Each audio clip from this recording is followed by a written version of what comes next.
Hello, friends. We want to know from which cities you listen to us. Like and write in the comments where you are from, and also share what shocking stories happened in your city or even to you. Subscribe, because the next story may be about your city or your personal drama. And now a new exciting story. Columbus, Ohio, May 2004. James Wilson, a 22-year-old architecture student, strode across the Ohio State University campus with his backpack slung over his shoulder. His battered sneakers slid along the asphalt, and the Foo Fighters' Everlong blared from his headphones, drowning out the hubbub of students hurrying to class. Tall, with brown hair that stuck up like he'd just rolled out of bed, James looked like a guy who knew what he wanted, but hadn't yet figured out how to get it.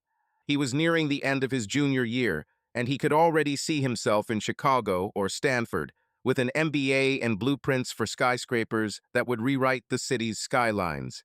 Columbus, with its neat lawns and diners and gossip, was just a temporary base that he planned to leave without looking back.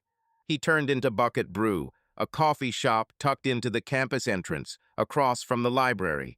It smelled of freshly ground coffee and warm buns, and Melissa, a waitress with a daisy tattoo on her wrist and a habit of flirting with every other person, was bustling about behind the counter. "Hey, James, vanilla latte," she called, wiping down a glass with the Buckeyes logo.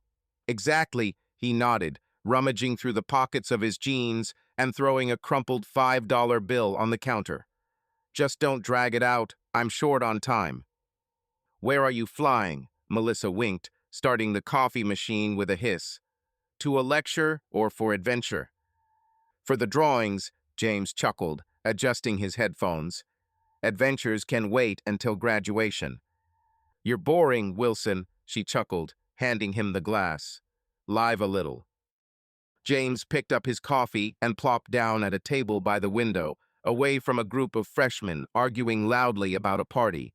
Columbus was a tricky town, big enough to disappear into the crowds on High Street, but too small to hide from prying eyes. Here, your failure was discussed over a burger at Wendy's or a beer at a pub on the short north. James had grown up in Clintonville, in a house with peeling paint and a creaky porch, where his father, Bill, an insurance manager, had told him to get a job, settle down, and stop making things up. His mother, Carol, an elementary school teacher, was gentler, but her hints about marriage and grandchildren were unnerving. James wanted something else, to build buildings that would last and find love that would make your heart skip a beat. Not just a family, but a passion, something real, with a spark, like in those movies he watched as a teenager. The phone in his pocket vibrated, startling him out of his thoughts. "Emma, sister." James winced, but poked the green button. I'm busy," he muttered, sipping his hot coffee. "Busy?" She chuckled with her usual mockery. "Drinking coffee alone is not busy. When are you going to find a girl, James?" "Seriously," he rolled his eyes as the bus passed by. "You're a matchmaker now." "Not a matchmaker, but a sister who worries," Emma snapped. "Mark said yesterday that you'll become an old grump if you keep running away from relationships." James snorted, almost choking. Emma, who had married Mark, her high school boyfriend, 2 years ago, loved to meddle in his affairs. He knew how she had dragged Mark to the registry office. Last week, over fried chicken at her parents', she had told him, giggling, "I just told Mark I met Brandon King at work. You know, the guy everyone swooned over. I hinted that he asked me out for coffee. Mark nearly choked, and the next day he was buying a ring." Brandon King is a walking legend in Columbus. Tall, with a movie star smile and a reputation that made guys hide their girlfriends from. In high school, girls would whisper about him as a rock star, listing his exploits. Some thought he was a figment of the imagination, a scarecrow to get guys to propose. But James knew Brandon was real. They went to the same college, and James had seen him steal girls at parties with just his eyes. "Emma, I'm not Mark," James said, finishing his coffee and standing up. "You can't talk me into telling that King story." "Stories?" She chuckled. "It's a strategy, brother. Do you want your big love?" "I want it," he said, walking towards the exit. "But a real one, without any tricks, something that makes your heart pound. Oh, romantic, Emma sighed. Okay, but when you fall in love, I'll say, I warned you. James hung up and stuffed his phone into his jeans. He stepped outside, where spring was in full swing. Apple trees were blooming, the smell of grass was on the wind, and students were throwing frisbees on the library lawn. He thought of Sarah, his ex. A year ago, she had tried the same game. They were sitting in his apartment, munching pizza, when Sarah sighed, looking at the ceiling. I met a guy today, so charismatic. Who? James asked, already sensing something was wrong. Brandon King, she replied, tugging at a strand of hair. James didn't buy it. He stood up, picked up her jacket, and said, Let's go. I'll take you to the dorm. If the king is so cool, let him pick you up. Sarah kept calling him, begging him to come back, but James was as hard as a rock. He didn't want to be a pawn in someone else's schemes. The breakup made him even more stubborn. No one would force him to marry for the sake of a game. He pulled into the campus bookstore, where students were milling about buying textbooks before exams. Tony, a classmate, was standing at the checkout, chewing gum and leafing through a Batman comic. Wilson. Tony clapped him on the shoulder. What for books? What are you here for? James nodded at the comic. The Spider-Man. After class for a beer, Tony chuckled. I heard Brandon King is back. He charmed all the girls at Sigma's party last night. Him again? James narrowed his eyes. I thought he was raking in millions in Chicago. Stories, Tony waved his hand. He's just a chatterbox. But the girls hang on him like flies on honey. James shrugged, bought a bottle of water, and walked out. He didn't care about Brandon King. He wanted his own path, his own heights. But Tony's words hurt. James remembered a party his freshman year. Brandon walked into a crowded room, said a few words, and 5 minutes later was taking a girl upstairs. What the hell, James thought, sipping his warm beer. He headed toward the architecture department building to pick up the plans in front of the library. At the entrance, he ran into Professor Clark, a gray-haired old man with an ever-present folder under his arm and a look like a hawk. Wilson, Clark squinted over his glasses. Where's your bridge project? It's due tomorrow. Almost ready, James lied, mentally scolding himself for procrastinating. I'll turn it in today. Better hurry, Clark muttered. You've got talent, but you're lazy. Wasting time is a crime. James nodded, feeling a twinge of guilt. He loved architecture, the lines of the drawings, the stress calculations, the dreams of buildings that would outlive him. But Columbus seemed too small for such ideas. He wanted Chicago, where life was happening, where his designs would be reality, not dusty sketches in a portfolio. Near the building, he noticed Linda, a classmate, who waved at him, adjusting her glasses. James, are you going to Sigma's party? She called, fiddling with the strap of her backpack. Nope, he shook his head. I'm up to my neck at work. No need, Linda chuckled. It'll be fun there. James waved his hand and walked into the building.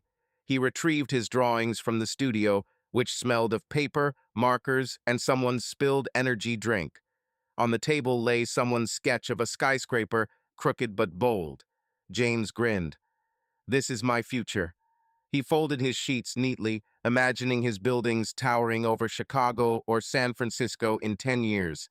Outside, he threw the plans into his backpack. His phone vibrated again. Emma again. James almost cursed, but answered. What do you want, Emma? He barked, pressing the receiver to his ear. Don't be angry, she chuckled. I'm just checking to see if you've changed your mind about the girl. Seriously, stop. He stopped at the grass where two students were playing ball. I want something real. Not like you and Mark with your king tricks. Tricks? She snorted. That's life, James. Sometimes you have to give fate a kick to get it moving.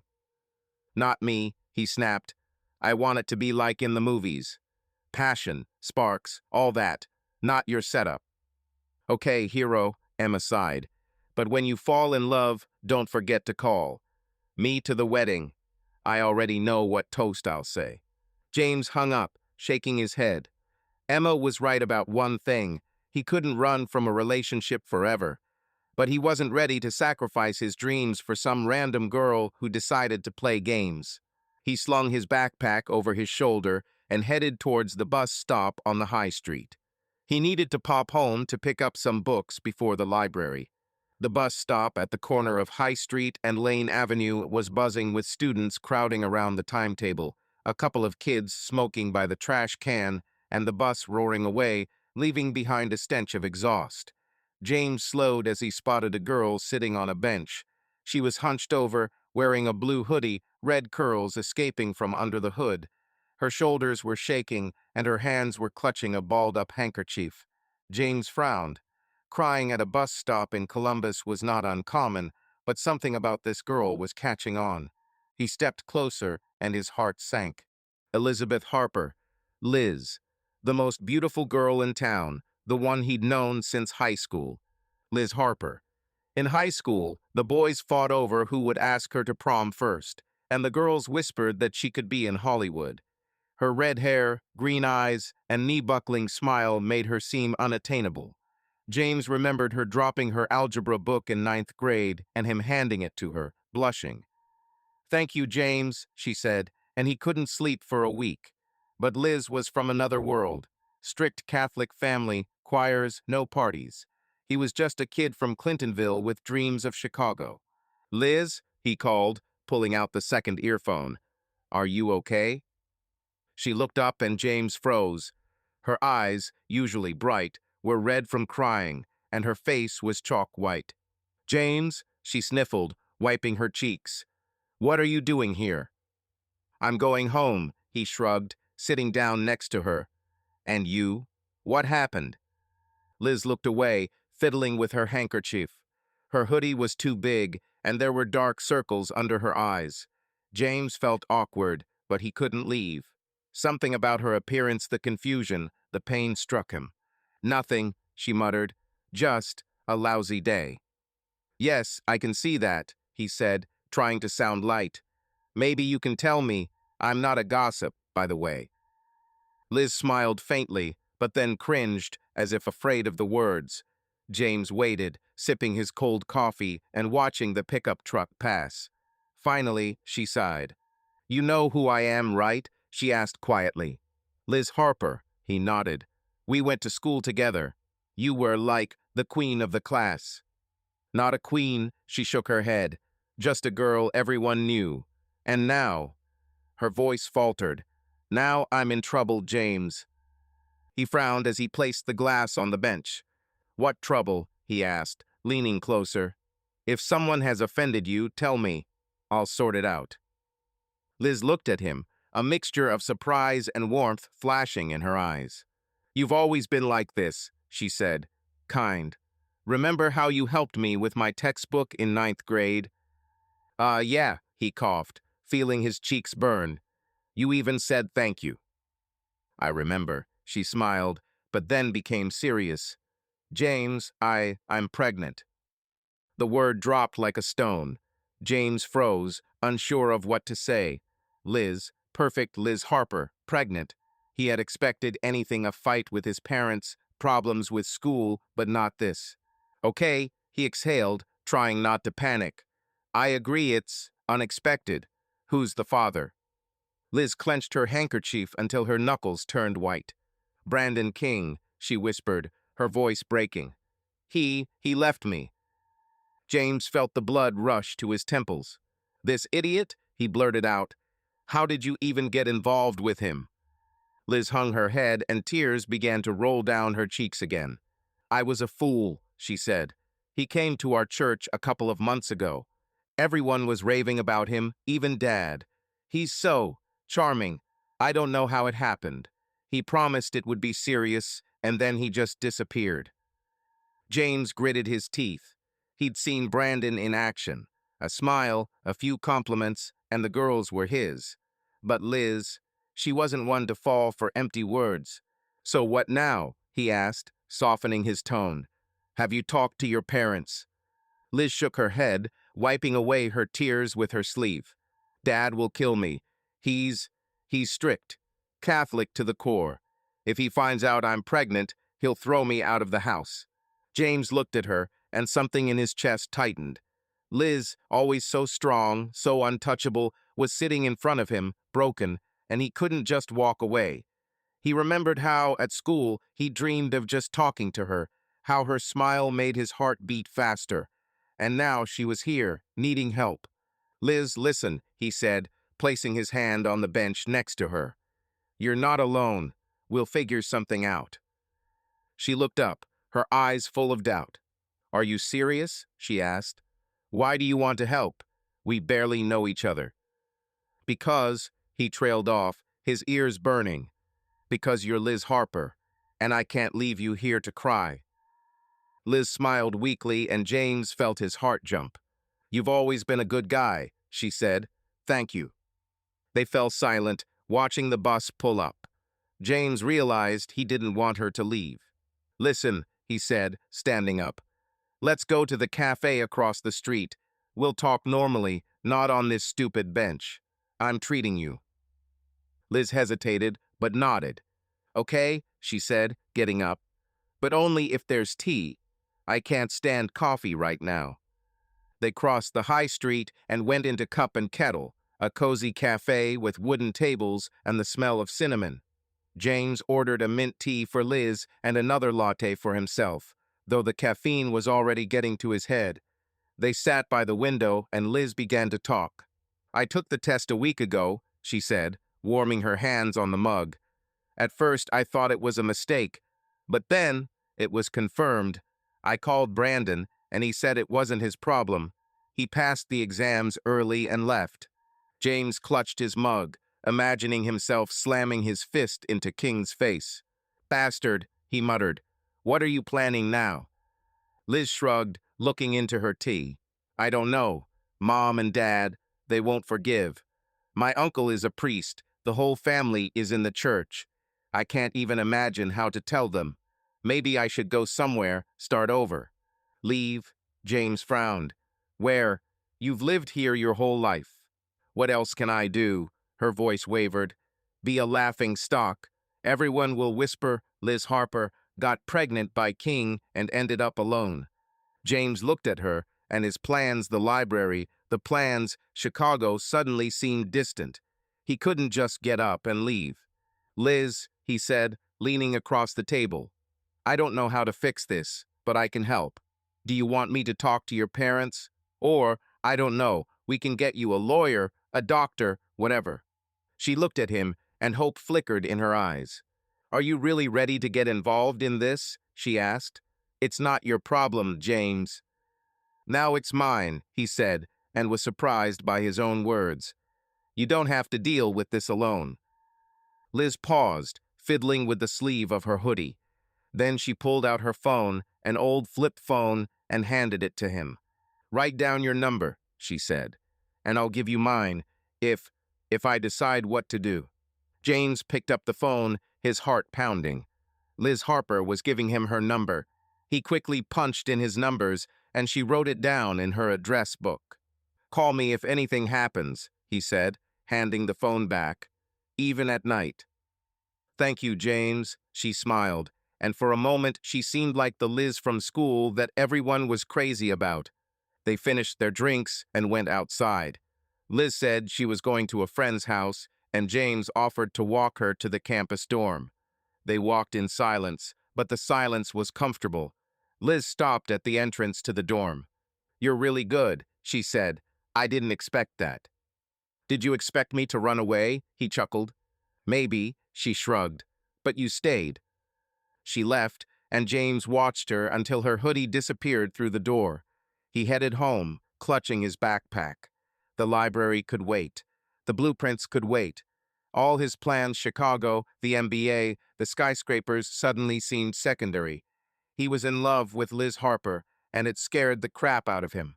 James was sprawled on the couch in his cramped Clintonville apartment, leafing through a statics textbook. It was 10:30 and rain was drizzling outside, drumming on the tin sill. His battered sneakers lay by the door, next to his backpack filled with unfinished blueprints. His conversation with Liz Harper, the same Liz who still gave him the creeps, was playing in his head. Her number, stored in his old Nokia, sat on the coffee table like a trophy. James kept glancing at the phone but didn't dare call. "Don't be an idiot," he muttered to himself, turning back to his formulas. Suddenly, the phone vibrated, sliding across the glass tabletop. James grabbed it, expecting to see Emma's name, but instead, the screen read, Liz. His heart leapt. He swiped at the answer button, pressing the phone to his ear. "Liz," he said, sitting up, "are you okay?" There was a sob on the other end that made his blood run cold. "James." Her voice shook. They kicked me out. Dad, he told me to get out." James jumped up, almost knocking over his glass of water. "Wait, what?" he asked, already pulling on his sneakers. "Where are you now?" "At home," Liz sniffled. "On the street. I don't know where to go." "Stay there," he snapped, grabbing the keys to his old Honda Civic. "I'm coming. 10 minutes. Hold on." He stormed out of the apartment without locking the door and jumped into the car. Rain slapped the windshield, the wipers squealed, and James drove through the wet streets of Clintonville, breaking every rule imaginable. The Harper House, a large brick mansion in the Worth Shores neighborhood, was 15 minutes away, but James got there in 9. He pulled to the curb when he spotted Liz under a streetlight. She was hunched over in the same blue hoodie, a small suitcase at her feet. Her red hair was plastered to her face, and her eyes were shining with tears. James jumped out of the car without turning off the engine. "Liz," he shouted, running up. "Are you okay?" She raised her head and her face twisted. He said I was a disgrace," she whispered, hugging herself. "I told him about the baby, and he went crazy." James gritted his teeth, feeling anger boiling in his chest. He didn't know John Harper, but he already wanted to slam him into the wall. "Let's go to the car," he said, grabbing her suitcase. "Warm up, we'll talk." Liz nodded, but suddenly froze, looking at the house. The door swung open, and John Harper came out onto the porch, tall, with graying hair and a face red with anger. He was clutching a glass in his hand. "Who are you?" he barked, descending the steps. "Did you ruin her?" James stepped forward, blocking Liz, his heart pounding, but he didn't back down. "I'm James Wilson," he said, looking John in the eye. "And I'm here to get Liz." John squinted, stepping closer. He reeked of alcohol. "So it's you," he growled. "You, a puppy, made her pregnant, and now you show up as if nothing had happened." Liz jerked, grabbing James by the sleeve. "Daddy, no, it's not him," she shouted, but John didn't listen. James realized that there was no point in arguing. If he told the truth, Liz would feel even worse. John would take his anger out on her. He took a deep breath and said, "Yes, it's me, and I won't leave her alone." Liz gasped, but James squeezed her hand, signaling, "Be quiet." John froze, his face turning purple. He began, but James interrupted. "We're leaving," he said, opening the car door. "Liz, get in." John stepped forward but stumbled, nearly spilling his whiskey. "Get out," he shouted, "and don't you dare come back, Elizabeth." Liz sniffled as she climbed into the car. James threw her suitcase in the back seat and got behind the wheel. He stepped on the gas, leaving the Harper house in his rearview mirror. The rain was falling harder, and the car was silent except for Liz's sniffling. "Why did you say that?" she finally whispered, looking out the window. "Because he'd have smashed you," James said, gripping the steering wheel. "Let him think I'm the father. It's easier that way." Liz turned to face him, her eyes shining. "You don't have to," she said. "This isn't your war." "Mine now," he muttered, turning onto Indianola Avenue. "I won't leave you on the street." They arrived at his apartment, a one-room den with a sagging couch, stacks of textbooks, and the smell of yesterday's pizza. James carried his suitcase in, threw his keys on the table, and turned on the light. "Sorry about the mess," he said, removing an empty Domino's box. "I wasn't expecting company." Liz smiled weakly as she stood at the door. "It's fine," she said. "Cozy." James took a clean towel and a sweatshirt out of the closet. "Go take a shower," he said. "Warm up. In the meantime, I'll make some tea." Liz nodded and disappeared into the bathroom. James put the kettle on, but his hands were shaking. What was he doing? Just yesterday, he was dreaming of Chicago, of freedom, and now Liz Harper was in his apartment, pregnant with some idiot's baby, and he'd just lied to her father. He collapsed on the couch, looking at his phone. He wanted to call Emma, but he knew she'd say, "You're in trouble, bro." Liz came out 20 minutes later, wearing his sweatshirt, which was too big for her hair damp. She sat on the couch, warming her hands on a mug of tea. "Thank you, James," she said. I don't know what I'd do without you." "No need to thank me," he shrugged, sitting on the chair opposite. "What next?" Liz sighed, looking into her mug. "I've been thinking about it all day," she said. "Daddy won't forgive me. Mommy might want to help, but she's afraid of him. If I'm alone, the whole town will whisper. I don't want my child to grow up with that." James nodded, feeling his plans falling apart. "Any ideas?" he asked. "One," Liz looked up, "but she's crazy." "Tell me," he said, sipping his tea. She hesitated, fiddling with her sleeve. "We could get married," she said, her cheeks flushing. "Not really. Temporarily.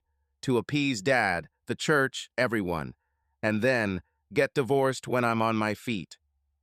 James choked on his tea, almost spilling it on his jeans. "You're starting to scare me. Get married?" he asked again. "Are you serious?" "I know it sounds crazy," Liz looked down, "but it will save my reputation. And the baby. You can go back to your Chicago as soon as everything settles down. I won't hold you back." James looked at her, his heart pounding. A sham marriage. This was madness. He wanted freedom, a career, not a ring and commitment. But Liz, with her red curls and shaking hands, looked at him with such hope that he couldn't say no. "Okay," he exhaled. "I'm in." Liz gasped, covering her mouth with her hand. "Really?" she whispered. "Do you agree?" "Yeah," he nodded, feeling his insides tighten. "But I sleep on the couch." She smiled, and for the first time that evening her eyes lit up. "You're incredible, James Wilson," she said. "I'll never forget it." They finished their tea, and James showed her the bedroom, the only room with a proper bed. "Lie down," he said, throwing a pillow on the sofa. "You need to get some sleep." Liz started to protest, but he had already closed the door. She collapsed on the bed and fell asleep almost immediately, exhausted. James lay on the couch, staring at the ceiling. His apartment smelled of her shampoo, and his head was a mess. He had just agreed to a sham marriage with Liz Harper. Rumors that he was the father of her child would spread throughout Columbus tomorrow. The town was too small to keep secrets. His dreams of Chicago, an MBA, and freedom were falling apart. But looking at the closed bedroom door, he knew he was in love, and that scared him more than John Harper's anger. James Wilson was speeding down Indianola Avenue in his beat-up Honda Civic, late for his meeting with Liz.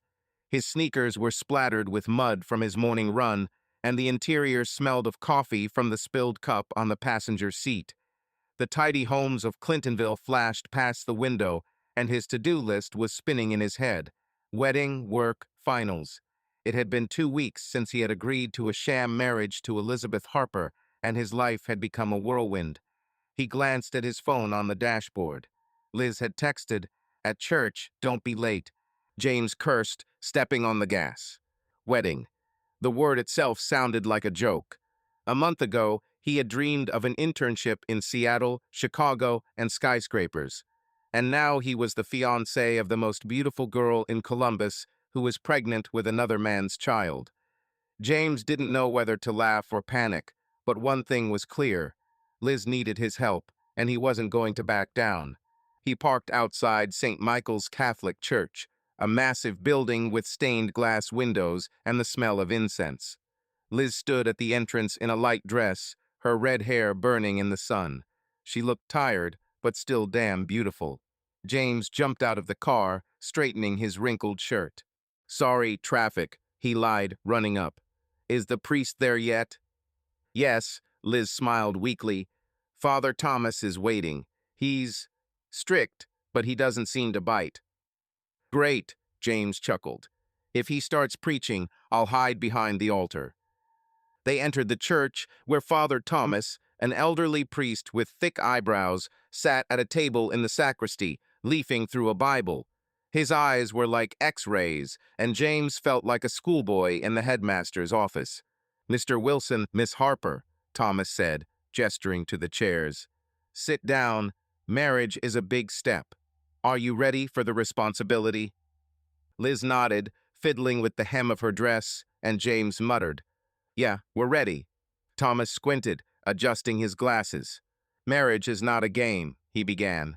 It is a covenant before God, a promise of care, loyalty, sacrifice. Your child, he looked at Liz, deserves a strong family. James clenched his fists under the table. The baby wasn't his, but he wasn't about to ask. Liz squeezed his hand, and he felt the warmth of her fingers. We understand, Father, she said quietly. We want to do this right. Thomas nodded, but his lecture dragged on for an hour. Family, duty, sin, forgiveness. James listened with half an ear, thinking about how Liz had trembled when she had been thrown out of the house. He would not let her go through that again. After the meeting, they went outside, and Liz sighed with relief. Well, it's not that bad, she said, squinting in the sun. Yeah, right, James chuckled. A couple more sermons like that, and I'll become a monk. Liz laughed, and her laugh was like the ringing of bells. James found himself smiling like an idiot. The next few days were hectic. James turned down an internship in Seattle with a polite letter of apology. Instead, he took a job as a junior draftsman at a local architectural firm, Baker and Sons, where his boss, Mr. Baker, a heavy-set man with a cigar, grumbled. Wilson, you're talented, but don't get cocky. Draw plans, don't dream of skyscrapers. The work was dull drawing plans for warehouses and offices, but the pay was good, and James could support Liz. He'd come home exhausted to find Liz in her apartment, cooking dinner or reading the psychology textbooks she'd borrowed from the library. Her presence made the den cozier, and James found himself getting used to the smell of her shampoo and her scattered hairpins. James' family welcomed Liz with open arms. His mother, Carol, brought a pot of lasagna and hugged Liz like she was her own. Poor girl, she whispered to James in the kitchen. Such a beauty, and she suffered so much. You're doing the right thing, son. His father, Bill, clapped James on the shoulder and winked. Well done, boy. Liz is a find. Don't let her go. Emma, James's sister, volunteered to help with the wedding, but her enthusiasm was strained. I know a great florist, she chattered, leafing through a catalog. And we'll find a dress, Liz, don't worry. James eyed her suspiciously. Emma was manipulative, and he remembered how she had tricked Mark into marriage with the Brandon King trick. Don't butt in, he muttered when Liz went out for tea. Oh, relax, she snorted. I just want everything to be beautiful. Liz, on the other hand, seemed grateful for the help. She sat with Emma, choosing flowers, but her eyes often glazed over. Liz's family, except for her mother, Mary, ignored her. Mary would sneak over to James's, bringing homemade cookies and whispering, John will cool down, Liz. Give him time. But John Harper was not going to cool down. Rumors that James was the baby's father were already buzzing around Columbus. At a diner on High Street, James caught the waitresses whispering, Is this the guy with Liz Harper? They say she got pregnant, and now he's getting married. James gritted his teeth as he paid for his coffee. He hated gossip, but he tolerated it for Liz's sake. One evening, after a spaghetti dinner, Liz opened up. They were sitting on the couch, and she fidgeted with a pillow and said, I've never dated, you know, she said, looking at the floor. My dad said no. All the guys I dated were from church, and he was testing them. I thought Brandon was different, but I was so naive. James looked at her, and his heart sank. Liz, with her beauty and intelligence, had grown up in a cage. He's just a bastard, and you're out of luck. Maybe, she smiled weakly, but you're not like that. Thank you for not leaving me. She held out her hand, and James, without thinking, squeezed her fingers. Her skin was warm, and he felt a current run through his veins. I'm not going anywhere, he said, and was surprised at how serious he sounded. Liz looked at him, her eyes sparkling. You have no idea how much this means, she whispered. They sat there, holding hands, while the television muttered commercials. James felt himself drowning in her gaze, and it frightened him. The marriage was a sham, he reminded himself, but his heart wouldn't listen. Everything was ready for the wedding. The church was booked, the dress was made, the rings were bought with James's last savings. Emma had organized the reception at a local banquet hall, and Carol had baked pies. But James couldn't shake off his doubts. What if this was a trap? Not Liz's, but his own feelings. He is in love, and every day with her makes this feeling stronger. The night before the wedding, Liz stayed at a friend's house to follow tradition. James sat in the empty apartment, staring at her hair clip forgotten on the table. He remembered how she'd laughed at his jokes, how she'd thanked him, how she'd held his hand. He'd do anything for Liz, and it scared the crap out of him. He lay on the couch, clutching the hair clip, and realized tomorrow he was getting married, and damn, he wanted to.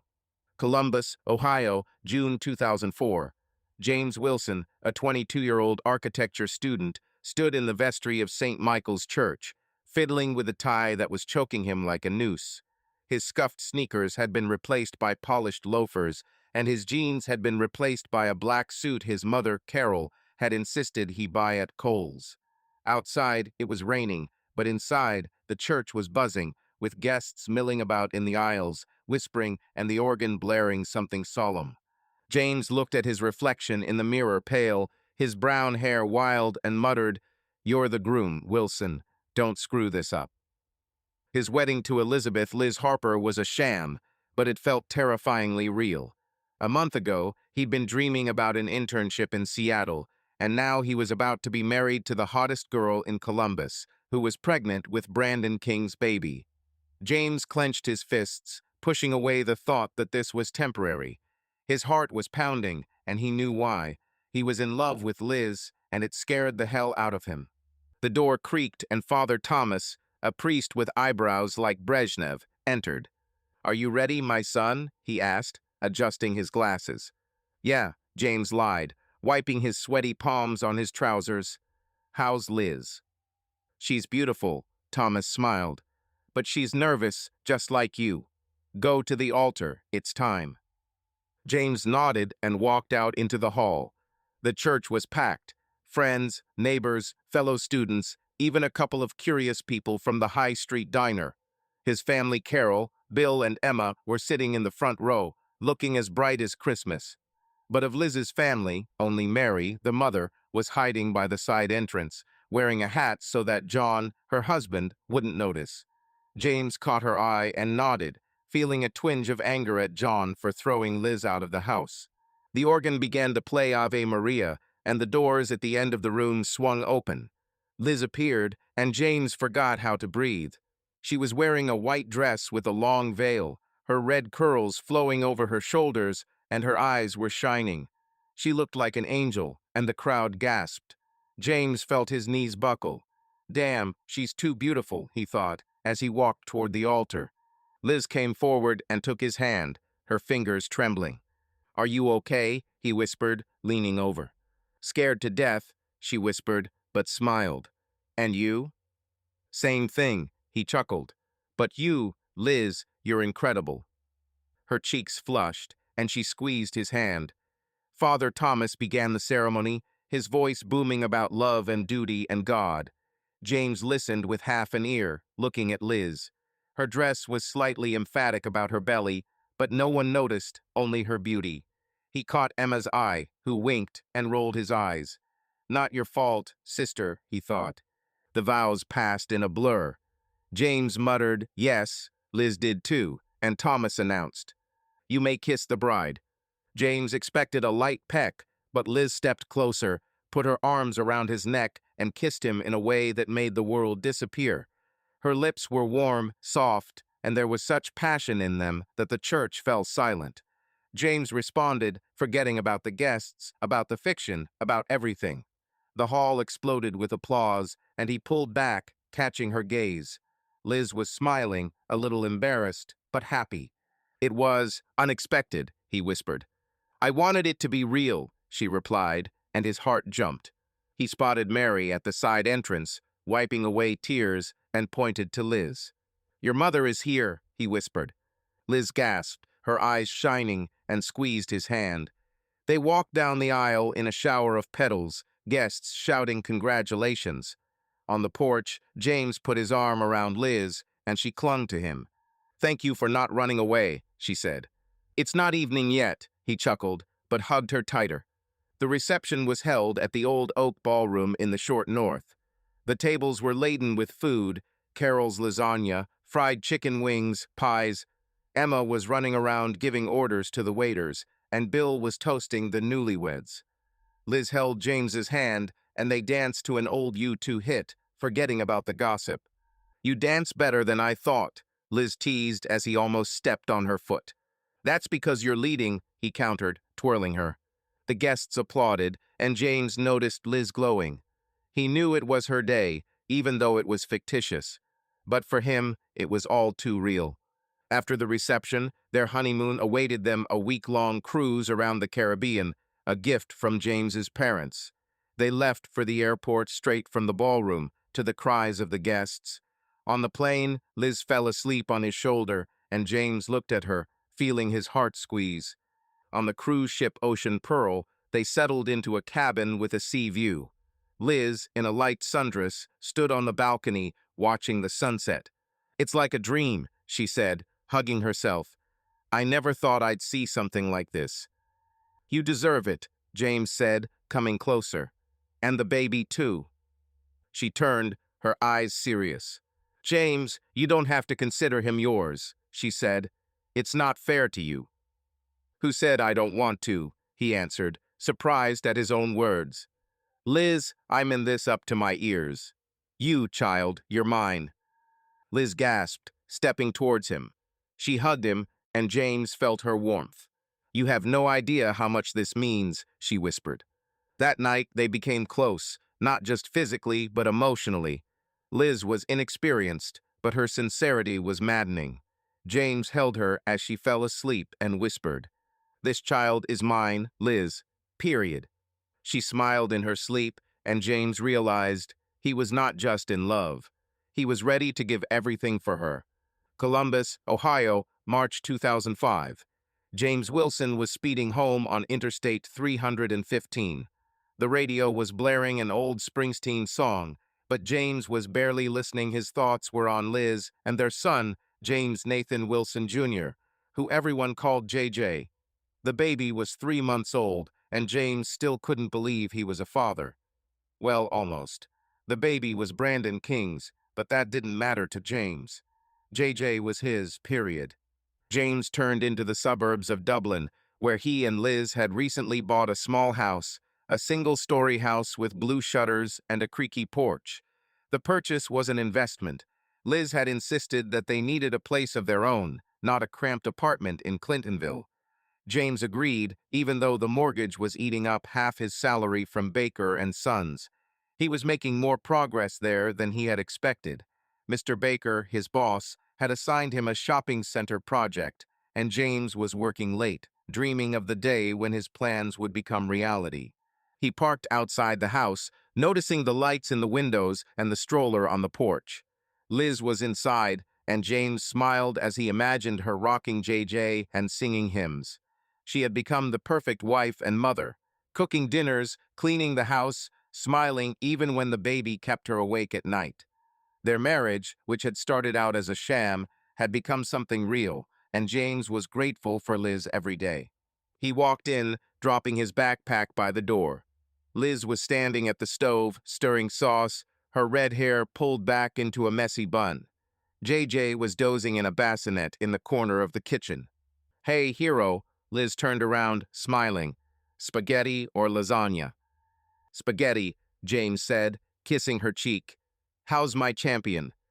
He's asleep, thank God, she chuckled, nodding at the cradle. And you? Didn't overwhelm Baker with plans? I'm holding up for now, he grinned, sitting down at the table. But if he starts talking about practicality again, I'll throw him off the roof. Liz laughed, and her laughter filled the kitchen with warmth. James looked at her, his heart aching. She was beautiful, even in an old t-shirt, and with a gravy stain on her sleeve. But there was one shadow cast over their happiness: John Harper, Liz's father. He had never forgiven his daughter for getting pregnant, and his attacks on James were becoming increasingly vicious. Last week, at a family dinner at the Harpers, John started his record again. They were sitting in the dining room, full of antique furniture, and John, sipping wine, began. I hear Brandon King is in Chicago now, he said, looking at James. A big man, a businessman. Bought a penthouse, they say. And you, James, do all the drawings? James tightened his grip on his fork, but Liz beat him to it. She slammed her palm down on the table, and the glasses clinked. Dad, stop, she snapped, her eyes blazing. James works, he supports us, he loves us, and Brandon is a dummy who ran away. If you can't respect that, stay out of it. John blushed, but said nothing. Liz's mother, Mary, squeezed her hand under the table, and Liz's sisters, Julie and Penny, looked at each other, hiding their smiles. James looked at Liz, feeling proud and warm. She had defended him, publicly, in front of her father, and that meant more than any words could. You were cool, he said now, slicing bread. John nearly choked on his wine. He deserves it, Liz muttered, setting down the plates. I'm tired of his comparisons. You're better than any king. James smiled, but inside he felt a pang. John was hitting where it hurt. James didn't feel enough. He was a junior draftsman with a mortgage and a child he was raising but hadn't fathered. Columbus's gossip didn't help. In the High Street diner, he caught whispers. Is this Wilson? He married Liz Harper, but they say the child isn't his. He chased these thoughts away, but they returned like annoying flies. Liz, as if sensing them, sat down next to him and squeezed his hand. Hey, she said, are you okay? Yeah, he lied, taking a sip of water. I'm just tired. The families began to grow closer, easing the tension. Mary and Carol, James's mother, became friends and joined the same book club. They discussed Jane Austen novels while Liz and James fussed over JJ. Liz's sisters, Julie and Penny, arrived with gifts for the baby: rattles, onesies, books. He looks like you, James, Julie said, looking at JJ. Same brown eyes. Ha, it's just the way the light falls, he waved it off, but something inside him skipped a beat. John was still a problem. He didn't throw Liz out, but his coldness was getting to him. The other day he called, demanding that Liz come to a church meeting. Without this Wilson, he muttered. Liz refused and hung up. He won't dictate who I love, she told James, hugging him. James nodded, but his uncertainty grew. What if John was right? What if he couldn't handle it? He was working hard at the firm, but the projects were small, and his dreams of Chicago were gathering dust in a drawer. Liz deserved more than a suburban home and a husband who was afraid of gossip. One evening after dinner, she and JJ went for a walk. Spring had blossomed in Dublin. The apple trees smelled of honey, children were riding bikes, and the sunset was painting the sky orange. Liz pushed the stroller, and James walked beside her, holding her hand. JJ cooed, looking at the clouds. He's already smiling, Liz said, adjusting the blanket. Did you see it? Yeah, James grinned.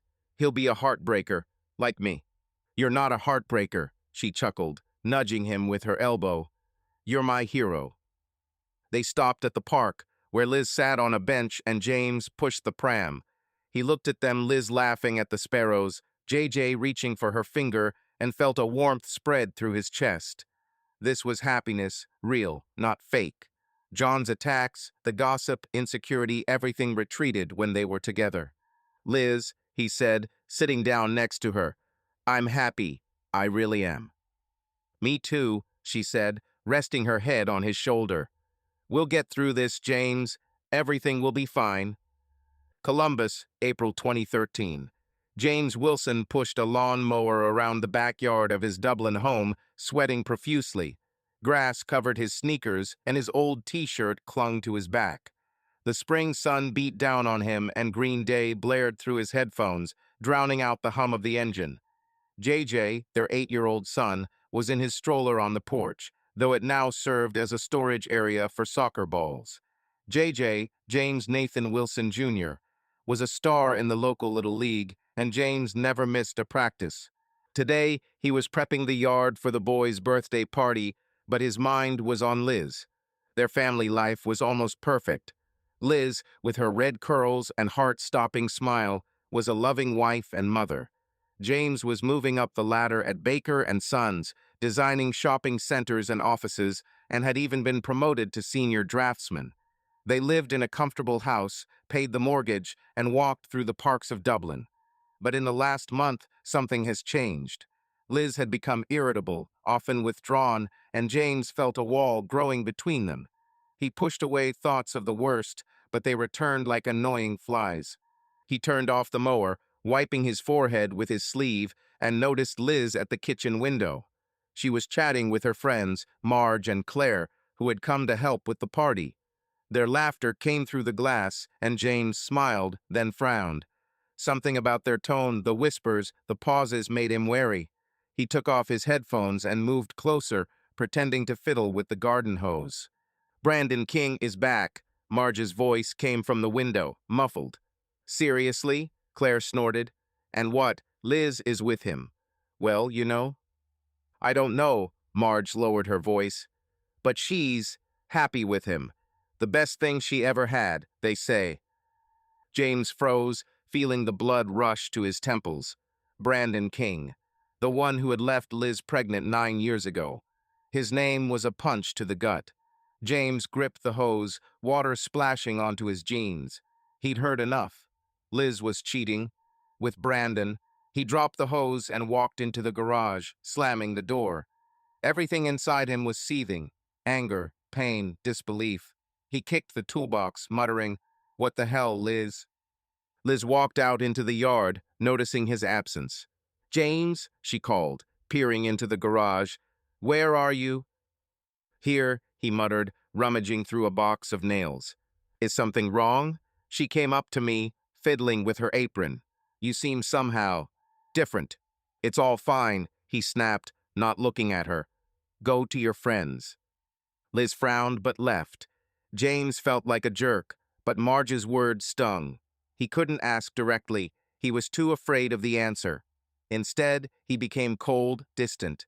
He stayed silent at dinner, picking at his pasta, and when Liz tried to speak, he answered curtly. "Is JJ ready for the match?" she asked, clearing the plates. "Yeah," he said, standing up. "I'll go check his boots." Liz called him at work, but he hung up, saying he was busy. In the evenings, he focused on JJ, helping him practice his swing in the yard. "Dad, will I score a goal on Saturday?" JJ asked, kicking the ball. "If you listen to the coach," James said, tossing the ball. "Keep your head up, champ." But even his son's smile couldn't ease the pain. Rumors of Brandon King buzzed around Columbus like a swarm of bees. At a diner on High Street, James heard a waitress whisper, "King is now a rich man, living in Chicago. Penthouse, cars, all that." At work, a colleague, Joe, clapped him on the shoulder. "Did you hear the king is back? They say he's got a ton of cash." James gritted his teeth, feeling the uncertainty gnawing at him. He was an architect with a mortgage, and Brandon was supposedly a mogul. What if Liz was comparing? What if she regretted it? He pushed the thoughts away, but they kept coming back, especially when Liz withdrew, staring at her phone. By Saturday, tensions were running high. James and Liz were arguing over trivial matters, forgotten trash, unwashed dishes. That morning, before JJ's soccer game, she tried to make peace. "James, what's wrong with you?" she asked, standing at the door. "You feel like a stranger." "Maybe you're a stranger," he snapped, grabbing the keys. "I'll go start the car." Liz gasped, but he walked away, slamming the door. He felt like a tease, but the pain of Marge and Claire's words was greater. In the car, he slammed the steering wheel, muttering, "Why him?" The stadium in Dublin was noisy. Parents shouting, children running, Coach Tom barking orders. JJ, in blue with the number 10, waved from the field. James sat in the stands, trying to concentrate on the game, but his eyes caught a figure in the back row. Tall, with dark hair and a smug grin. Brandon King. He was there, in a leather jacket, chatting with some guy. James felt his fists clench. Brandon was looking out at the field, at JJ, and James knew. This was no accident. He had come back for his family. JJ's 8-year-old soccer game was in full swing, the boys' blue uniform flashing across the field, and a crowd of parents screaming encouragement. But James was barely paying attention.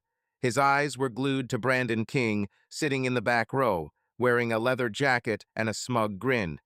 The same Brandon who had left Liz pregnant 9 years ago, and whose name was now poison in James's life. Overheard conversations between Liz's friends, Marge and Claire, about how she was supposedly happy with Brandon got on James's nerves. James couldn't sleep at night, imagining Liz in the arms of this bastard. He became cold, quarreled with her over trifles, and ignored her calls. Liz tried to get through to him, but he brushed her off, afraid to hear the truth.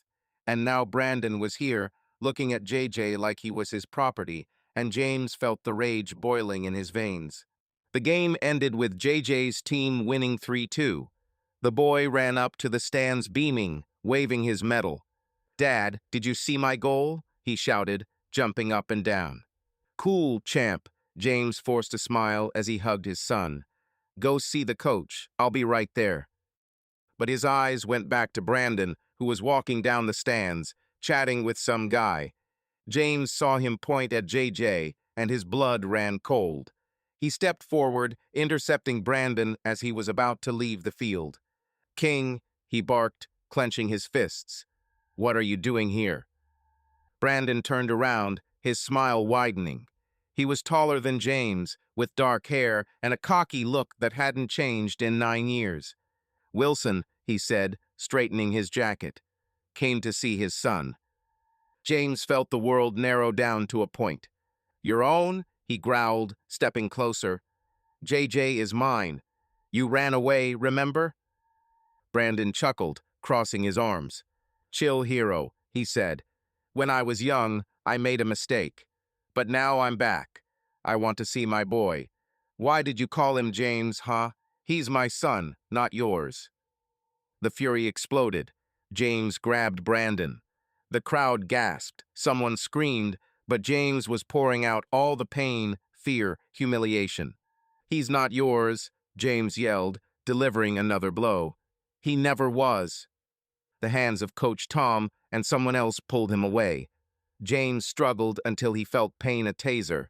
The world went black, and he collapsed on the grass, hearing shouts of, "Call the cops." He woke up in handcuffs, in a patrol car with a buzzing head. The sheriff, an older man with a mustache, shook his head. "Wilson, you're in trouble," he muttered. "King's in the hospital, and you're going to the station." James was silent, looking out the window. He didn't regret the fight, but the thought of Liz and JJ cut like a knife. What had he done? Liz learned of the fight from Tom, who called while she was making a cake for JJ's party. Her hands were shaking as she grabbed her keys and ran to the Columbus hospital. In the emergency room, she found Brandon. "Liz," he drawled, squinting, "have you come to visit an old friend?" She clenched her fists, holding back her rage. "What did you do?" she snapped. "Why did you come to JJ?" Brandon shrugged, wincing in pain. "I wanted to see my son," he said, "but your husband seems to be against it." Liz stepped closer, her eyes shining. "JJ isn't yours," she snapped. "I lost that pregnancy after you ran away. JJ is James's son." Brandon froze, his smirk gone. "Lost it?" he asked again. "Are you serious?" "Yes," she lied without blinking. "So get out of our lives." He looked at her, then chuckled. Okay, okay, he said. But you know who started all this? Sarah, your girlfriend. She saw James at the game and reminded me about the kid. She said you were on edge with him, and I could take my boy. Liz felt the blood drain from her face. Sarah, who had hated her since they were married. She had planted rumors to ruin their marriage. Liz stormed out of the room without a word. In the car, she dialed the station, asking for James, but the sheriff said, "He refuses to talk. Try later." Liz gripped the steering wheel, her anger turning to Sarah. She knew where she lived, an old house in Clintonville, with peeling paint. Liz burst in without knocking, throwing the door open. Sarah was sitting in the living room, wearing a tight dress, talking on the phone. When she saw Liz, she gasped, dropping the phone. "Liz," she muttered, standing up. "What are you?" "Shut up," Liz snapped, throwing her bag on the floor. "You set us up. Is gossip your thing, Brandon?" Sarah backed away, her eyes darting around. I just wanted to help," she stammered. "James is unhappy, I know." "Unhappy?" Liz grabbed a pillow from the couch and threw it at her. "You lied to break up my family," Sarah squealed, hiding behind the chair. "It wasn't me," she screamed. "Marge and Claire started it. I just pushed it." Liz froze, her anger replaced by cold determination. She pulled out her phone and dialed Marge. "You and Claire," she said into the phone. "To my house now. Time to sort this out." The morning after the fight with Brandon King was like a hangover. His head was pounding, shame and anger were burning inside.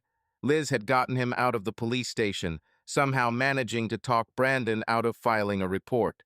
James didn't know how she'd done it, but her determination as she stormed into the station, her eyes blazing, had made even the sheriff, a grumpy old man with a mustache, mutter, "Sign here, Wilson, and go home." Now they were driving to their home in Dublin, but the silence in the car was as heavy as concrete. Liz gripped the steering wheel, her red hair pulled back into a tight ponytail, dark circles under her eyes.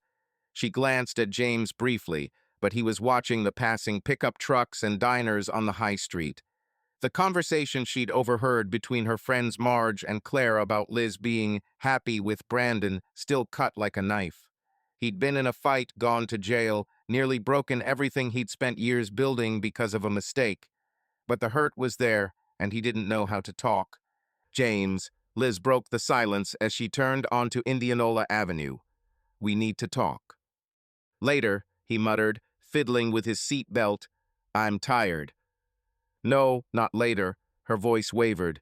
"I don't want you to close yourself off again." James gritted his teeth, but said nothing. They pulled up to the house blue shutters, creaky porch, JJ's stroller on the porch, now a storage area for soccer balls. Liz turned off the engine, but didn't get out. "I've called Marge and Claire," she said, looking at him. "They'll explain what you heard. It's not what you think." James turned, his eyes narrowing. "Will they explain?" He chuckled. "What? Will your friends speak for you now?" "James, please." Her voice was almost a whisper. "Give me a chance." He wanted to snap back, but her look, a mixture of pain and hope, stopped him. He nodded, got out of the car, and walked into the house, throwing his jacket on the couch. The kitchen smelled of vanilla from JJ's half-baked party cake, and his medal from the match was on the table. James clenched his fists, remembering Brandon calling the boy his son. Liz followed him in, fiddling with her keys. Half an hour later, the doorbell rang, announcing the arrival of Marge and Claire. They tumbled in, awkwardly fiddling with their bags, their faces a mixture of guilt and embarrassment. Liz gestured to the chairs at the kitchen table. "Sit down," she snapped, crossing her arms, "and explain what you were chatting about in my house." Marge, a plump woman with short hair, cleared her throat. "Liz, we weren't talking about cheating," she began, adjusting her glasses. "It was a joke. About your pregnancy." James froze, his fingers digging into the armrest of the sofa. "Pregnancy?" he asked again, his voice hoarse. Claire, a tall blonde with an earring in her eyebrow, nodded. "We saw you at the clinic, Liz," she said. You were taking a test. We thought James knew, and, well, we joked that you were glowing because it was your best moment. Not about Brandon, honestly." Liz gasped, covering her mouth with her hand. Her gaze darted to James. "Did you know?" she whispered. "I wanted to tell you myself." James looked at her, feeling the blood pounding in his temples. A second child? He should have been jumping for joy, but instead he felt empty. Liz hid it, like she hid everything while he was going crazy with jealousy. "That's it," he muttered, looking at the floor. "No, Brandon." "Of course not." Liz stepped toward him, her eyes shining. "James, I love you. I haven't seen him since he left me." Marge and Claire exchanged glances as they stood up. "Sorry," Marge muttered. "We didn't mean to cause trouble." "Go away." Liz waved her hand without looking at them. The friends slipped out, leaving them in silence. Liz collapsed into a chair, fiddling with the sleeve of her sweater. "It's my fault," she said, her voice shaking. "I wanted to surprise you. I thought it would bring us closer. You were so cold." James looked at her, guilt and hurt warring inside him. He was cold because he was afraid of betrayal. Now the truth was out, but something didn't add up. Liz had hidden the pregnancy, and Sarah, his ex, had engineered the rumors to ruin their marriage. He stood up, rubbing his neck. "Why were you silent?" he asked, his voice low. "I was afraid," Liz whispered, looking at the table. "You were so distant. I thought the baby would bring us back." James nodded, but his words were stuck. He felt like an idiot. The fight, the arrest, all because of a mistake. But the hurt wouldn't go away. He took a step toward her, wanting to hug her, but stopped. "I need to take a shower," he muttered, going into the bathroom. Liz was left alone, her shoulders shaking. She knew she had to win back his trust, but she didn't know how. That evening they tried to talk. JJ was at his grandmother's, and the house was unusually quiet. They sat in the living room, on the sofa where they had once laughed at old films. Liz poured tea, her hands shaking. "James," she began, looking at him, "I know you're angry, but I didn't mean to hurt you. This baby, he's ours. I'm so happy, but I'm scared without you." He looked at her, her green eyes full of tears. His heart sank. He wanted to believe, but the pain from the rumors, from the fight, from everything was fresh. "Liz," he said, leaning closer, "it's my fault. I thought you were with him. It was killing me." She squeezed his hand, her fingers warm. "Never," she whispered. "You're all I have." They talked, the words flowing like a river. Liz told him how she had lied to Brandon at the hospital about the miscarriage, to make him disappear. How she had been afraid that James would not forgive her. He confessed how jealousy had blinded him, how Sarah's gossip and his friends' words had cut him. They cried, they hugged, and James felt the ice in his chest melt. "I love you," Liz said, clinging to him. "Brandon." She trailed off, her eyes widening. James froze as if he'd been struck. "What did you say?" His voice was cold. Liz gasped, covering her mouth. "James, I didn't," she muttered. "It was an accident." But he was already up, his face pale. She called him Brandon. The moment he opened up, he believed. "Accidentally?" he snapped. "Are you thinking about him, Liz, after everything?" "No," she screamed, jumping up. Tears were streaming down her cheeks. "It's because of the hospital. I saw him, I lied to him. His name is stuck in my head. I love you." But James wasn't listening. The trust that had just begun to return was shattered. He grabbed his jacket and keys. "I need time," he muttered, walking toward the door. "Don't call." Liz ran after him, but he slammed the door, leaving her sobbing on the porch. James drove to his parents' house in Clintonville, his hands shaking on the wheel. Carol gasped when she saw her son. "James, what's wrong?" she asked, pouring coffee. "Don't ask, Mom," he said, falling onto the sofa. "I need to live here." Carol wanted to object, but Bill, his father, put his hand on her shoulder. "Give him time," he said quietly. James lay in the old room, staring at the ceiling. He knew he loved Liz, but her slip of the tongue was like a knife. He thought about JJ, about the new baby, but he didn't know how to forgive. Liz Wilson sat in Mrs. Carlyle's cramped High Street office, clutching her bag in her lap. The morning light filtered through the blinds, illuminating piles of files and an old coffee pot bubbling in the corner. The office smelled of paper and varnish and the faint scent of Carlyle's jasmine perfume. The lawyer, a woman in her 50s with gray hair pulled back into a neat bun, leafed through a notebook, her glasses glittering as she looked up at Liz. Outside, cars hummed and students chatted as they rushed to class, but Liz barely heard the noise. Her thoughts were of James, his pale face, as he slammed the door to his parents' house, the pain in his eyes when she accidentally called him Brandon. Liz lay awake that night, replaying the moment of their conversation. She blamed herself.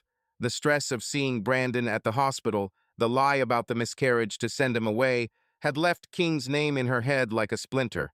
But James didn't believe it was an accident. Liz knew he loved her and JJ, their son, but his insecurity and fear of betrayal had blinded him. She had to get him back, for the sake of their family and the second child he had found out about yesterday.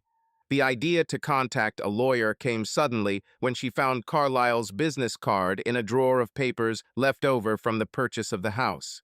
Liz didn't know what to look for: divorce, reconciliation, something else, but she couldn't sit back. Carlyle put her pen down, her gaze attentive but warm. "Mrs. Wilson," she began, adjusting her glasses, "you said your husband left home. Do you want to file for divorce or stop the breakup?" Liz swallowed, her fingers digging into her bag. The word divorce cut like a knife. "Stop," she said, her voice firm despite the shaking in her chest. "James, he loves me, I know. He's hurt, but this is a mistake. I can't lose him." Carlyle nodded, writing in her notebook. "Tell me more," she said. "What happened?" Liz took a deep breath, and her words flowed. She told him about James's fight with Brandon, about the rumors Sarah had planted, about overhearing Marge and Claire talking about her pregnancy. She confessed how she had hidden the second child, dreaming of a surprise, and how her slip of the tongue Brandon instead of James had ruined everything. Liz's voice shook, but she held on, her green eyes blazing with determination. "He went to his parents," she finished, wiping away a tear. "He said he needed time. But I know him. He loves us. I have to bring him home before he closes himself off completely." Carlyle leaned back in her chair, tapping her pen on the table. "It's a complicated situation," she said. "In Ohio, divorce requires grounds, but your husband hasn't filed yet, has he?" Liz nodded, her heart clenching. "He doesn't want a divorce," she said. "He's just angry. But I'm afraid of what he'll decide if I don't do something." "Okay," Carlyle opened the folder. "There are a few options. The first is to request a reconciliation period through family counseling. The court may order you to attend sessions to try to save the marriage. This is standard, but requires the consent of both parties." Liz frowned, fiddling with the strap of her bag. "James won't go to therapy," she said. "He's stubborn. He thinks he can figure it out on his own." Carlyle smiled, her eyes sparkling. "Then there's an unconventional option," she said. "In Ohio, you can file a motion for a temporary family support order, especially if there's a minor child and a pregnancy. You can ask the court to order your husband to come home to provide stability to the family until the second child is born. It's a rare move, but I've seen it work if the judge finds it's in the best interests of the children." Liz froze, her eyebrows raised. "Can the court force him to live at home?" she asked. "Is that legal?" "It's borderline," Carlyle admitted, her tone growing serious. "The judge might reject it if your husband contests it, but if you can prove that his departure threatens the well-being of the family financially or emotionally, there's a chance. Given your pregnancy and the baby, the court might find that bringing your husband back into the house temporarily is necessary. It's not a guarantee, but it might give you time to mend your relationship." Liz felt a spark of hope rise in her chest, but it quickly died down. "What if he gets angry?" she asked, her voice shaking. "James is proud. If I force him, he might close up even more." Carlyle leaned closer, her gaze steady. Mrs. Wilson, you know your husband better than I do. If you believe he loves you, this order might be the push to keep him around. Sometimes it takes time for people to realize what they're missing. But it's a risk. Are you ready? Liz sat up straight, her fingers tightening around her bag. She thought of James at their wedding, his smile when he first held JJ, his warmth in their bed. She knew he loved her, even if the pain blinded him. This order was a desperate move, but she couldn't just wait. I'm ready, she said, her voice firm. He's my family. I'll do anything to get him back. Carlyle nodded, writing it down. Then let's begin, she said. I'll prepare the petition by tomorrow. We'll need documents, a marriage certificate, a pregnancy certificate, information about your son, and be prepared for the fact that your husband may resist. Liz nodded, her eyes shining with determination. She knew James might be angry, but she believed his love for her and the children was stronger than his resentment. She stood up, shaking Carlyle's hand. Thank you, she said. I won't give up. Leaving the office, Liz stopped on High Street, where Columbus was bustling with life. Cars honked, students laughed, a street musician played his guitar. She looked up at the sky, where clouds floated above the skyscrapers, and took a deep breath. The battle for James had begun, and she was ready to fight.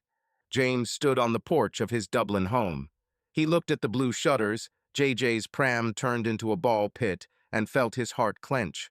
He had gone home to his parents a week ago, hurt by Liz's slip of the tongue when she called him Brandon during their intimate moment. Now he was back, but not by choice. Liz, his wife, had obtained a court order for him to stay at home until their second child was born, citing family stability.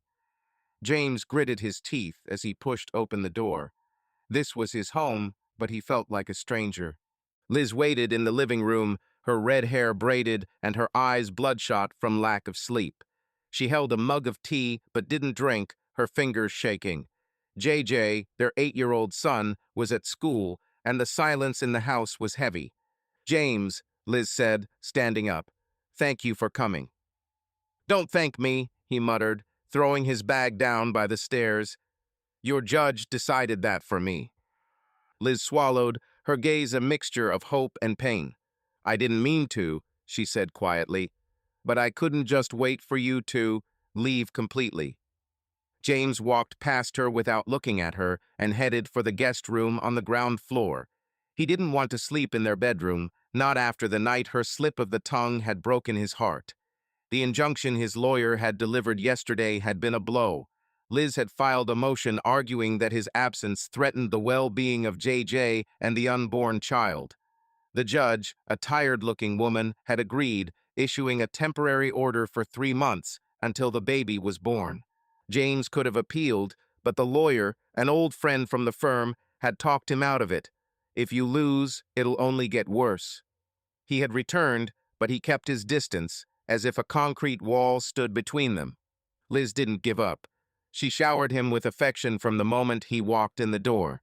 Dinner was his favorite, chili and cornbread, the smell of which filled the kitchen. She left notes on the refrigerator. JJ is waiting for you at practice, or tea in the thermos, don't forget. She included him in his life, asking for help with homework or to drive him to soccer games. James kept his answers short, but he couldn't help but notice her efforts. Liz was beautiful, even with the circles under her eyes, in the old sweater he'd given her for Christmas. Her pregnancy was barely noticeable, but he found himself looking at her belly, imagining their baby. JJ was their link. At training, while the boy kicked the ball, James stood by the field and Liz sat in the stands, wrapped in a blanket. Dad, can I score on Saturday? JJ shouted, running up. If you aim and don't hit, James chuckled, ruffling his hair. Liz smiled at them, but James looked away. He felt guilty for his coldness, but the hurt still burned. Her slip of the tongue, Brandon, instead of his name felt like a betrayal, even if Liz swore it was because of the stress of seeing King at the hospital. He wanted to believe her, but he couldn't. Liz talked about the pregnancy, trying to break down his wall. At dinner, while JJ was chatting about school, she said, I saw the doctor yesterday, she began, looking at James. Everything's fine. It's a girl. James froze, his fork frozen in his hand. A girl. He pictured the little red-haired Liz, and something in his chest fluttered. Cool, he muttered, but his voice was softer than he intended. Liz caught his gaze, her eyes lighting up. I was thinking, maybe we should name her Emily, she asked. Like your grandmother. James nodded without answering. He knew Liz was trying to bring them back together, but every time he softened, he remembered her slip of the tongue and the ice returned. The crisis escalated when John Harper, Liz's father, learned of their breakup. He arrived unannounced, his black sedan parked outside the house on a Saturday morning. James was in the garage, fixing JJ's bike, when he heard John's voice in the living room. He'd always disliked him for judging Liz, for comparing her to Brandon, but now John was furious. Elizabeth, you can't live like this, he thundered, his voice echoing through the house. He's gone, abandoned you. Come back to us. We'll take care of you and the children. James froze, clutching the wrench. He crept toward the living room door, staying in the shadows. Liz stood with her back to him, her arms crossed. Dad, stop, she snapped, her voice shaking with anger. James didn't abandon us. He's here for us. He's the best husband and father I could ever ask for. If you can't respect that, then leave. John blushed and his fists clenched. He's a weakling, he growled. He can't raise a family like a man. Brandon. Don't you dare, Liz screamed, her eyes blazing. James is 100 times better than Brandon. He stayed when you kicked me out. He loves me, he loves JJ, and this baby is his. Go away, Dad. James felt his throat tighten. Liz was protecting him like a lioness in front of her father, who always looked down on him.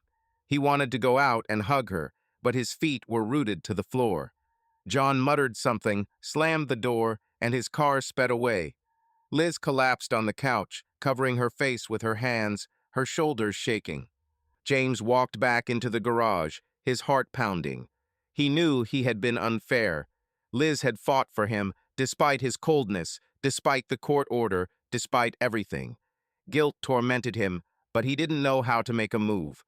That night, after dinner, Liz knocked on the guest room door. James was sitting on the bed, leafing through an old magazine. May I? She asked, holding a tray of tea and cookies. Yeah, he nodded, putting the magazine aside. She sat on the edge of the bed, her sweater smelling of vanilla. JJ asked why you were sleeping here, she said quietly. I don't know what to tell him. James looked at her, her green eyes full of pain. Tell me I'm figuring it out, he muttered. Liz, I'm trying, but it's complicated. She nodded, her fingers tightening around the tray. I know, she whispered. I don't blame you, but I want you to know I love you, always have. James felt the ice in his chest crack. He wanted to answer, but the words were stuck. Liz stood up, leaving the tea, and walked away. He watched her go, feeling his wall crumbling. Liz Wilson was busy in the kitchen of her Dublin home, rolling out apple pie dough that filled the air with its sweet aroma. Her fingers were sticky to the rolling pin, and her heart was pounding, as if she were about to have an important conversation. It was Saturday, and James had returned home 3 days ago, under a court order forcing him to live there until their second child was born. The petition for family stability filed through Mrs. Carlyle had been a desperate move, but Liz knew that without it, James might be gone forever. The slip of the tongue when she had called him Brandon a week earlier still hung between them like a toxic fog. Liz was fighting to get her husband back, and every step she took was an attempt to break through his wall. JJ, their 8-year-old son, was playing in the yard, kicking a ball around in the grass, his laughter coming through the open window. Liz looked at him, smiled, then went back to her dough. She was making pie, James's favorite dessert, hoping the familiar taste would remind him of better days. The restraining order had forced him back, but he was sleeping in the spare room, keeping his distance, his coldness cutting like a knife. James walked into the kitchen, carrying a stack of blueprints from the office. His brown hair was tousled and his eyes were tired.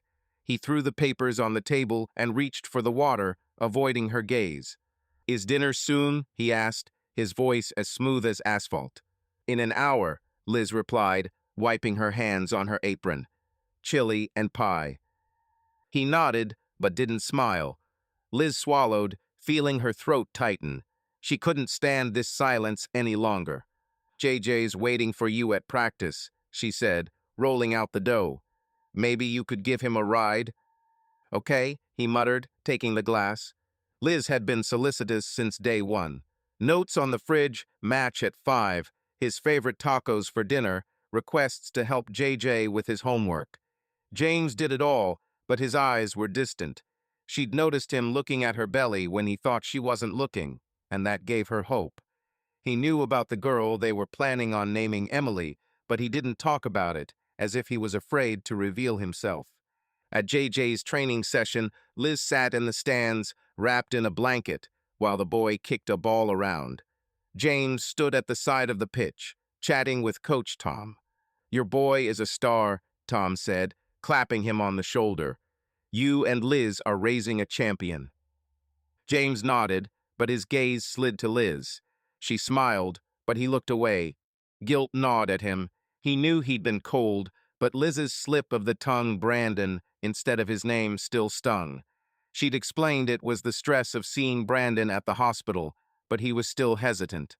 He loved her, he loved JJ, but he didn't know how to forgive. Tensions reached a fever pitch when John Harper, Liz's father, arrived unannounced, his black SUV pulling up outside the house like a thundercloud that morning. James was in the garage, fixing JJ's bike, when he heard John's voice in the living room. His attacks, the comparisons to Brandon, the judgment were always a pain. "Elizabeth, this is a disgrace," thundered John. "He left you pregnant. Come home, we will take care of you." James froze, clutching the wrench. He crept toward the living room door, staying in the shadows. Liz stood, her arms crossed. "Dad, stop," she snapped, her voice shaking with rage. "James didn't abandon us. He's here for us. He's the best father and husband. If you don't respect him, leave." John turned purple and his fists clenched. "He's weak," he growled. "Not like Brandon." "Brandon." Liz stepped closer, her eyes glittering. "James stayed when you kicked me out. He's raising JJ, he loves me, he loves our baby. Go away, Dad." James felt his throat tighten. Liz was defending him to his father, who always looked down on him.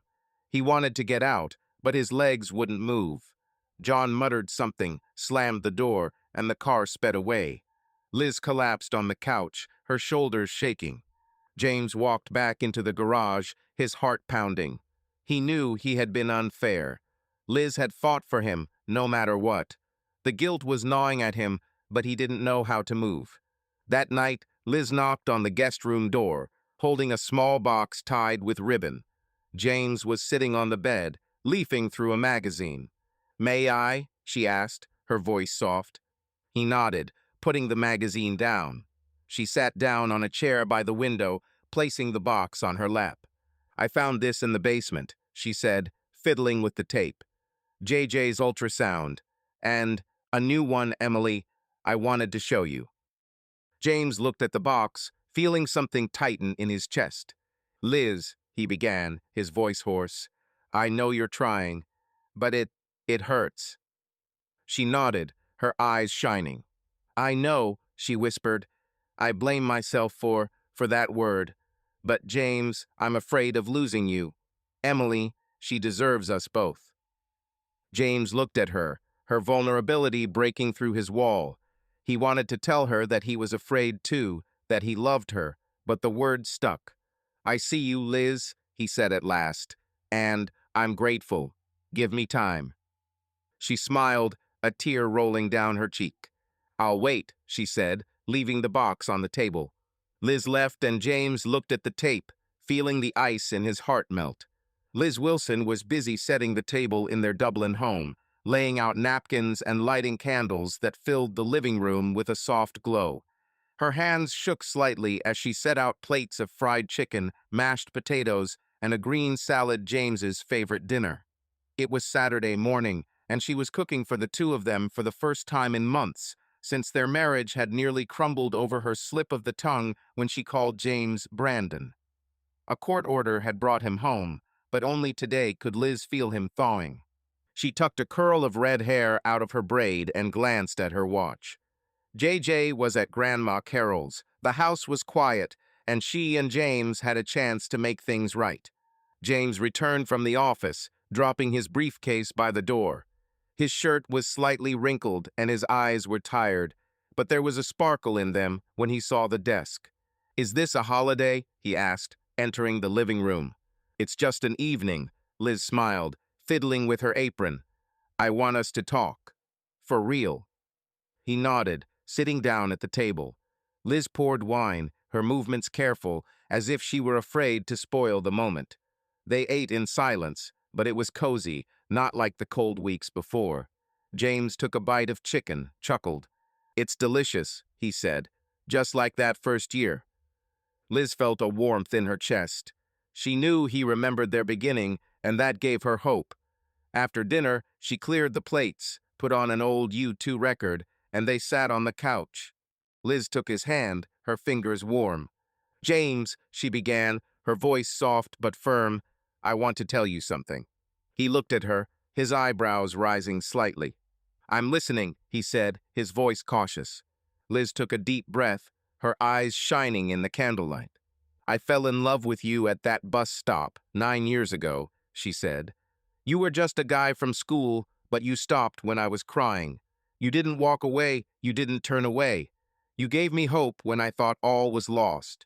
James was silent, but his hands squeezed her fingers. Liz continued, her voice shaking. "Brandon, he never meant anything," she said. "It was a mistake, a moment of weakness. But when I said his name, it was stressful. I saw him in the hospital. I lied to him to make him disappear, and his name stuck like a splinter. I hate myself for it, James. You're all I have." James looked at her, his eyes darkening. He felt her words breaking through his wall, but the fear still held. "Liz," he said, his voice hoarse, "I want to believe, but I was afraid I wasn't enough, that I wasn't what you needed." She gasped, her hands squeezing him tighter. "Not enough?" she asked, her eyes widening. "James, you are my everything. You stayed when no one else did. You raised JJ. You love Emily even when you can't see her. You're my hero." James felt his throat tighten. He remembered overhearing her arguing with John, her father judging him by comparing him to Brandon. Liz had protected him like a lioness, and that had melted his ice. He leaned closer, his hand brushing her cheek. "I love you, Liz," he said, his voice low and sincere. "I always have. I was just afraid you'd regret it." Tears rolled down her cheeks, but she smiled. "Never," she whispered. "You are my everything." They kissed for the first time in months, and the world disappeared. Her lips were warm, soft, full of passion, and James responded, forgetting the pain, the doubts. The living room, the candles, the music of U2, all became the backdrop for their intimacy. They pulled away, their foreheads touching, and Liz laughed, wiping away tears. "Are we going to start over?" she asked. "Yes," he said, smiling. Again. Their reconciliation was cemented at dinner at the Harpers a week later. John, still stern but broken by Liz's stubbornness, invited them to his home in Worth Shores. The table was laden with food, roast turkey, mashed potatoes, pies from Liz's mother, Mary. Liz's sisters, Julie and Penny, chatted with JJ, who was showing off his football medal.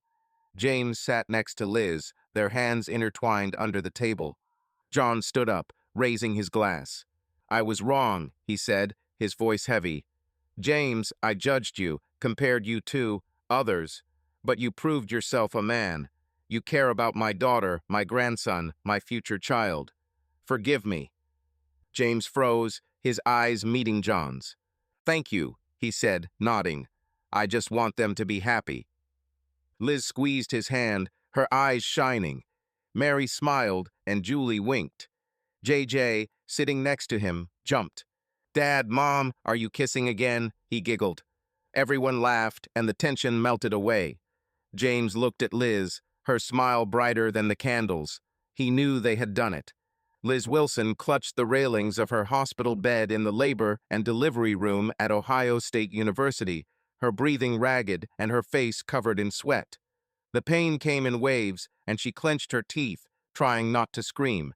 It was night, the clock on the wall said 2 o'clock, and the labor that had started that morning had dragged on.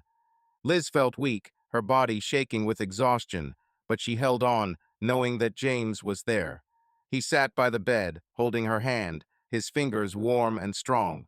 His brown hair was plastered to his forehead, and his eyes were fixed on hers, full of worry and love. "You can do this, Liz," he said, his voice low and soothing. "I'm here. We're together." Liz nodded, her green eyes shining with tears and determination. The nurse, a woman with short hair and a kind smile, checked the monitor.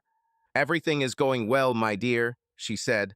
"Just a little while longer, and you'll meet your girl." Liz squeezed James's hand tighter, her nails digging into his skin, but he didn't blink. This birth had been harder than with JJ, their 8-year-old son. Liz was weak from the stress of the last few months, the rumors, the slip of the tongue with Brandon, the breakup with James, their reconciliation.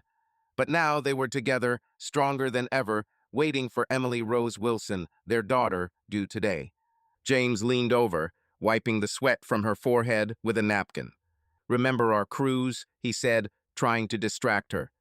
"You were standing on the balcony, all in the sunset light. I knew then that you were my everything." Liz smiled weakly, her breathing ragged. "You were so romantic," she breathed. "I was afraid you'd run away." "Never," he said, kissing her hand. The pain hit again, and Liz screamed, squeezing his fingers. The doctor, Dr. Kim, came in, pulling on his gloves. "Liz, it's time to push," he said calmly. "On the count of 3. Liz nodded, gathering her last strength. James held her, whispering words of encouragement as she pushed, her face flushed with the effort. After several agonizing minutes, a thin cry was heard, and Liz collapsed onto the pillow, gasping for breath.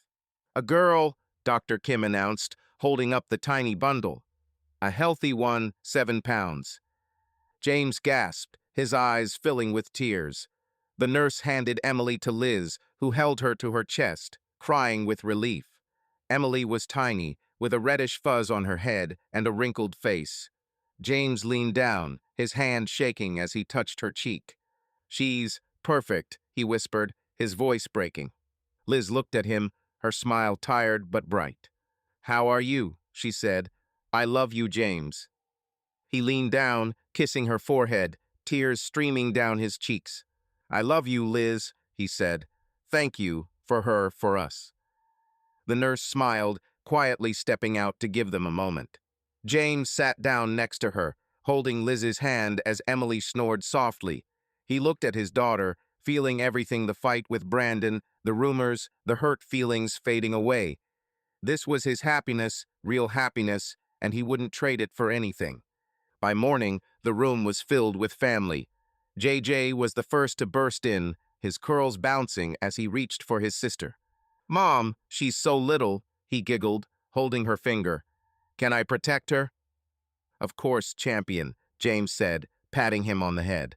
Mary, Liz's mother, walked in with James's mother, Carol, their arms full of flowers and bags. "Oh, Liz, she's an angel," Mary gasped, wiping away her tears. "Just like your mother," Carol added, hugging James. "Well done, son." Julie and Penny, Liz's sisters, brought gifts: a pink jumpsuit, a teddy bear, a photo album. "She'll be a beauty," Julie winked. "But don't let her date until she's 30.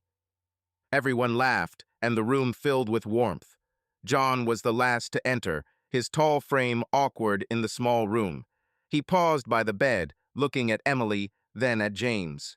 "Congratulations," he said, his voice heavy but sincere. James nodded, feeling old grudges dissolving.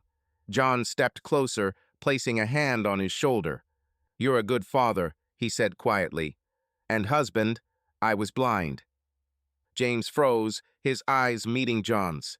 "Thank you," he replied, shaking his hand. Liz smiled, her eyes glittering. John leaned down, gently touching Emily, his face softening for the first time in years. Mary hugged him, and JJ jumped up, demanding attention. "Dad, when is she going to play football?" he asked. "Give her a couple of years," James chuckled, picking up his son. The family chatted and laughed, and Liz felt her heart swell. She looked at James holding JJ, at Emily sniffling against her chest, and she knew they had made it. Later, when the family had left, James sat down next to her, holding Emily. Liz touched his hand. "We did it," she said. "Our family, it's whole." "Thanks to you," he said, his voice full of warmth. "You fought for us, Liz. I'll never forget." He leaned down, kissing her, their lips meeting in a silent promise. James looked at Emily, at Liz, and knew. This was his home, his happiness, and he had found everything he had ever dreamed of.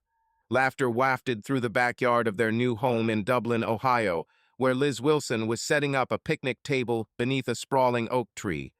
The air was thick with the scent of grilled burgers and freshly cut grass, mingled with the faint sweetness of blooming lilacs.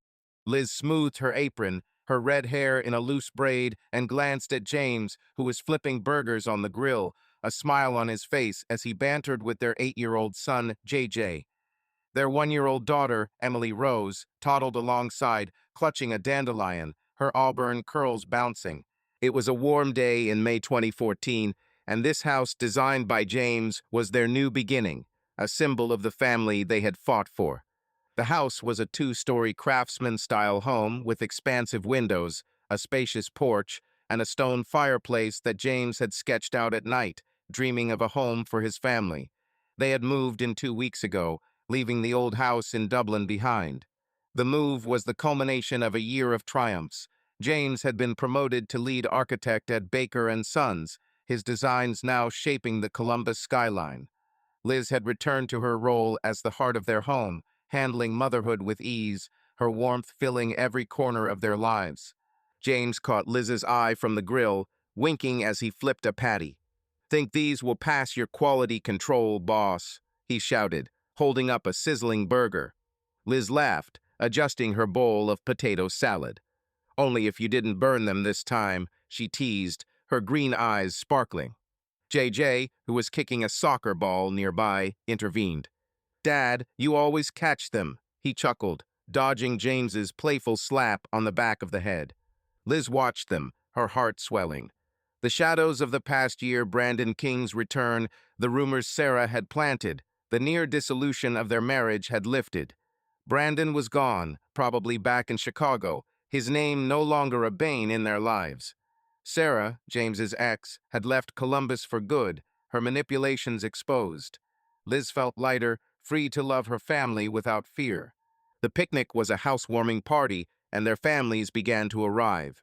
Mary, Liz's mother, pulled up in her sedan, followed by Carol, James's mother, with a tray of her famous brownies. "Look at this place," Mary exclaimed, hugging Liz. "It's like something out of a magazine." "James has outdone himself," Carol added, squeezing his hand. "I'm proud of you, son." James chuckled, waving off the praise. "Just bricks and wood," he said, but his gaze lingered on Liz, knowing that this was more a home built on their love. John Harper, Liz's father, arrived with Mary, his stern face softening as he saw Emily waddling toward him with a dandelion. He scooped her up, his eyes shining. "Little lady," he murmured, kissing her forehead.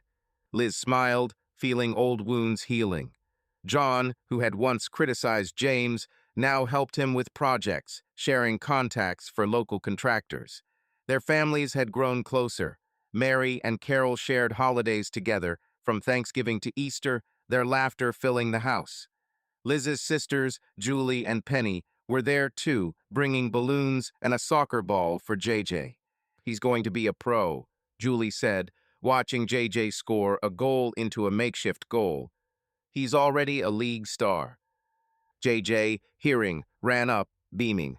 "Dad, I'm going to be like Messi," he declared, kicking the ball. "Do your homework first, Messi," James chuckled, catching him. Everyone laughed, and Liz felt a warmth spread through her chest. She set the lemonade down, her gaze sliding to James, who was holding Emily as she reached for his nose. He was her anchor, her hero, and she knew he felt the same. After the meal, the family sat on blankets under an oak tree. James told John about a new project, an office building in downtown Columbus, and John nodded and made suggestions. Add more glass, John said. Modern, but not flashy. I wrote it down, James chuckled, feeling their connection grow stronger. Mary and Carol were discussing book club, giggling over the latest novel. Julie and Penny were playing with JJ, building a tower out of empty cans. Liz was sitting next to James, her hand on his, their fingers intertwined. Emily had fallen asleep on the blanket, clutching her teddy bear. "This is our home," Liz whispered, looking at James. "You made it for us." "We did," he said, his voice warm. "You fought for us, Liz. This home is yours as much as it is mine." She smiled, her eyes shining. They kissed, their lips meeting in a quiet promise, and JJ rolled his eyes when he noticed. "Ugh, kissing again," he shouted, causing the family to laugh. Subscribe to our channel so that your love doesn't cheat on you, and go ahead and listen to the next story, because this story is nothing compared to the next one. If you're under 18, don't even think, click to the next one.